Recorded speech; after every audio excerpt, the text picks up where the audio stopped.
Hello and welcome to another A-level screencast. Today I'm going to be focusing on psychology and the structure that is used in A-level essays. Now we tend to see three types of 16-mark questions in the A-level psychology, and I'm going to talk you through what I recommend you do for each type. But as a kind of disclaimer here, I would say that evaluation is obviously a section and a part of the essay that people maybe worry about and are panicked about, because obviously the marks are heavily weighted into AO3 for analysis and evaluation. But what's important is that your evaluation is of quality and not to stress so much about quantity, because in the process of saying, oh, I need to get 4 evaluation paragraphs in, your quality might be reduced. Whereas if you had 2 or 3 really, really good quality evaluation points, you could actually end up getting more marks than having written 4 not so good quality evaluation points. So I'm going to give you a guideline of what I think is expected in each form of question, but that isn't to say that you have to do that. And realistically, in time conditions where maybe you've spent too long on a previous question, you might not have time to do what's recommended. And realistically, even in time conditions, I would be finding writing the amount that we recommend difficult. So what we need to do is practice writing at speed, but really this is about taking the advice from this screencast and seeing the quality of your evaluation. So I'm going to start with describe and evaluate, and how that's weighted is AO1 you get 6 marks. So knowledge and understanding of concepts in relation to the question, key pieces of research would fall under AO1, but you do get 10 marks here for AO3. So that is suggesting that your essay should not be equally weighted in terms of AO1 and AO3 content, which is different from the AS skill of a 12 marker, which is equally weighted in AO1 and AO3. So here I've got a question: describe and evaluate the working model of memory. And that's 16-mark question. So we would need to be seeing a good amount of knowledge about the working memory model and the different parts, and about the central executive and the role that the slave systems play, some research to back that up. But you wouldn't want to put too much research into the AO1, because you would want to use some of the research to support it as evaluation points, as evidence to support that model. Now, in a describe and evaluate question, you're looking for maybe a brief introduction, a definition of what the working memory model is, but then quickly get into the AO1 content. Now, it's saying the model of memory, it's not saying research into, it says the whole model in general. So what this indicates to me is that you do need to provide an in-depth paragraph or 2 on the model, and perhaps that this came after the multi-store model, which was found to be too simple. You might decide to talk a little bit about how some parts of the model were added later, but you do need to describe all of the concepts within the working memory model, like the phonological loop, and you need to go into those with enough detail to get 6 marks there for AO1. But AO3 is all about providing those good quality evaluation paragraphs, and I'm going to show you an example of one now. So here is an example of an evaluation point which is demonstrating this idea that it is about quality and not quantity. Now obviously this paragraph looks quite large, and I know under time conditions it may be harder to produce something like this. I'm going to just give you a minute to read through that paragraph and you can see what's going on here. Here I've identified that there are basically 4 evaluation points within one paragraph here. So the first part starts about talking about the issue that research is based on brain damaged patients. So there are elements to which we are not sure that it is the working memory model that's causing behaviour or not, and whether it's something to do with that actual individual.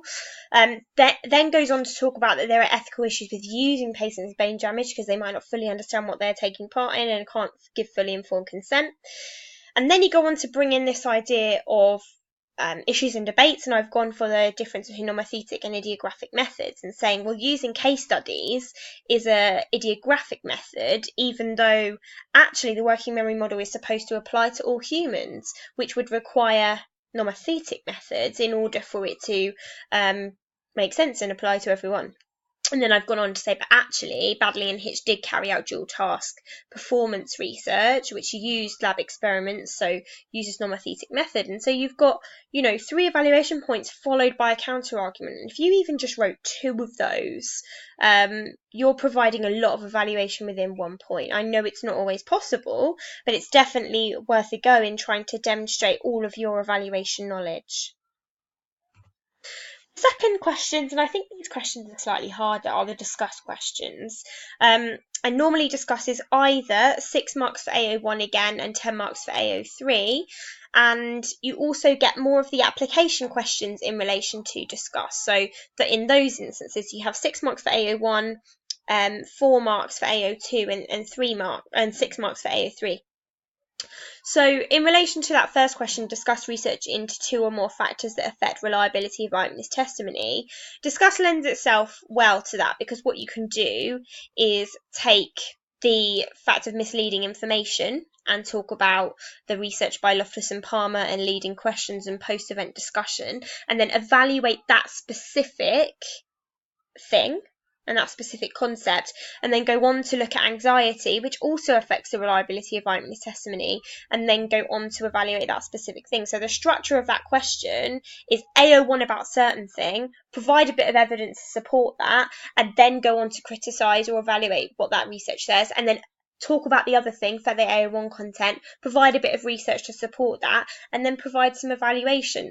That is a very clear discussed question, and what we want to see in the discussion is that thing of, this is an idea that links to this, but this is not what's nice so good about it, and this is an idea that links to this, but this is what's not so good about it. And how that's different to describe and evaluate is where you describe everything and then evaluate everything. So that's how discuss is broken up a bit differently. The questions here that ask you to include the AO2 could be done in different ways. How I would do it is I'd provide a bit of AO1 in relation to social influence and resistant social influence, and then I'd find a quote from the item or the STEM that you quote word for word. So, as can be seen in Jack, or as can be seen in Sarah, provide a quote from the item, and then you go on to link that then back to your AO1 content. So, this demonstrates resistant social influence because, and you might link into locus of control or social support. But that's what I would do, and then you provide evaluation at the end. So if you go for locus of control first, and then you use the example from the STEM, and then you evaluate locus of control, and then you go back and you talk about social support, and then you link it into the STEM with either Jack and Sarah, finding evidence to support, and then you go on to evaluate it again. Now the evaluation, as we saw in the previous section, will be very similar, and you're trying to put in as many points as you can and bring in issues and debates where possible. Here, the thing that's important is discussion is not, here's everything I know and here's how I evaluate it. It's more of that linking it between it. So split those concepts up, and it's much easier to find how those 2 things are separate, but you can discuss them in specific ways. Finally, you might have an outline and a compare. Now, as far as we've seen, this hasn't come up in AQA so far, so it might come up again. What we are expecting to see here is normally linked in with approaches. It can come up, though, in forensics, as far as I'm aware. And what we need to be doing is, again, looking at the marks that are available. We've got AO1, 6 marks, AO3, 10 marks. If that's the case, then AO1, 6 marks. You don't need to go on and on and on and on about the approaches. But what you might decide to do is outline the AO1 for the behavioural approach. You then need to perhaps provide some similarities between the behavioural approach and the biological approach, and then outline some differences. And then you might go on to, in a little bit more in depth, provide some AO1 about the biological approach. The thing that's important in a question like this is not to give all of your AO1 points away in your first paragraph. or your compare and contrast points in your first section. So if you're going to talk about behaviourism first, which the question kind of lends itself to do, give some AO1 points in relation to behavioural approach. Now, you've only really got 3 AO1 marks because you've got to save some for the biological approach. So provide that there, talk about maybe the differences or similarities in research methods and treatments to maybe have come out of the approaches, and then go back to adding 3 AO1 points in relation to the biological approach, and then providing some different similarities and different strengths.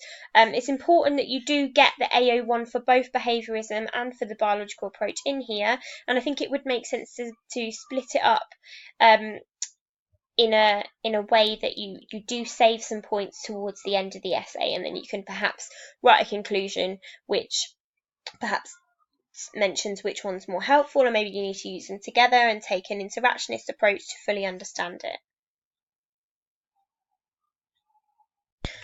Okay, so here is a paragraph which looks at the comparing of 2 approaches. So I've gone for the question that we saw here, the behavioural and the biological approach. What this has done has stated a similarity which looks at the methods that's used, then give an example of some research in both behaviourism and then biological psychology, talking about the idea that what this means the methods lend themselves to is reliable research because we can repeat them due to the controls that tend to be in lab settings. But then I have provided for a little bit more evaluation a however statement that actually, whilst this is a similarity, it's not necessarily a strength in these approaches, because these findings may lack mundane realism. So to finish the screencast, just look at the suggested structure for these types of questions. Again, this is suggested, and again, in time conditions, sometimes it doesn't go your way, but this is what you should be aiming for. And when you're planning questions for revision, it's best to look at this structure. So describe and evaluate, quite simple. Give all the AO1 content, 6 marks worth, and then AO3 content, either in the form of 2 to 3 double whopper paragraphs or 4 normal peel paragraphs if you have time. Sometimes you only have time for 3 normal peel paragraphs, whichever you have time to do in the question. A discuss question normally has 2 forms, either with an application of the STEM or not. So in red you can see what you put in with the application of the STEM. So AO1, choosing one part of the question, and then you might give 3 AO1 points there using key terms, maybe some research. Then apply it to the item and the STEM. So quote the item there, quote the STEM there, and explain it a little bit how it links to the AO1 content that you've already mentioned. And then evaluate that specific part of the content. So if you're looking at the question that looks at eyewitness testimony, don't evaluate anxiety if you've spoken about leading questions in AO1. Stick to the specific point that you've spoken about, and you can do that with the evaluation using either 2 normal peel points or perhaps 1 or 2 double whopper paragraphs, and then you repeat it with a different part of the question. But again, when you evaluate, you're sticking to the AO1 content that you've specifically said. And then for outline and compare, normally in links to approaches, it would be very rare for it to be with anything else unless it's in forensics. AO1, the first part of the question, normally the approach that is mentioned, then AO3, similarities with a well-developed paragraph, and AO3 with differences with 1 or 2 peel paragraphs that are well evaluated and developed, and then again, with the second approach, AO1, and then some similarities and some differences. I hope this has cleared up some structure. Now, it's not good practice to plan every possible answer to every possible question, because you don't know what they're going to ask, and they might ask for research, they might ask for explanations, they might ask for you to link it into issues and debates, they might ask for it to be applied to a STEM. You do not know what's going to come up, so there's no point planning all the questions. However, what is worth doing is practicing writing in time conditions, which is why I've given you these structures to help you when you are practicing writing in time conditions. And the examiner knows it's difficult to write in time conditions and will take that on board. So the best thing for you to do is plan, because if you write a plan, the examiner can look back at what you intended to do and some of the concepts you intended to use, and might give you a mark here or there because they saw your intention. However, if you don't plan and you start writing without even thinking about where you're going, normally those are the essays that don't fully finish properly and are not the best quality. So it is always best to plan, and it's always best to consider where your marks are weighted, AO1 and AO3. You might know everything about the working memory model and can tell me about it, but if you can't evaluate it when there are 10 marks up for grabs in that question, that isn't useful. I hope that this has been useful, and I hope that you use this in your revision. There'll be more revision screencasts coming your way shortly. I hope that this has been helpful. Thank you.